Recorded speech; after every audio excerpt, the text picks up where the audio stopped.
La verdad es que me parece lamentable que, para una vez que se aborda una cuestión relacionada con los derechos de los campesinos y campesinas, dejemos el último minuto y que no podamos tener un debate tranquilo, y máxime cuando hemos hablado mucho para organizar este evento. Pero bueno, lo dejo ahí.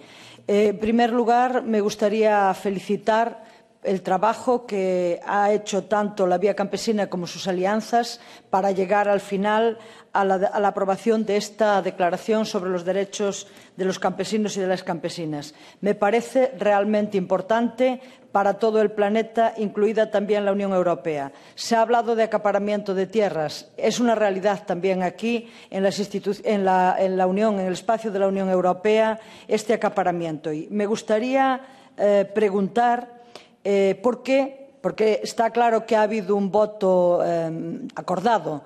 ¿Por qué la Unión Europea se ha abstenido masivamente? Los países, los Estados miembros de la Unión Europea se han abstenido masivamente, excepto Portugal y Luxemburgo, a los que me gustaría agradecer su posición comprometida con esta declaración, y también porque me parece que este es un instrumento fundamental para poner los derechos humanos y de los campesinos y campesinas por encima de los intereses cada vez más fuertes y de las agresiones cada vez mayores del capital financiero, de las transnacionales, con lo que hemos hablado, el acaparamiento de tierras, los mercados campesinos, los alimentos, los recursos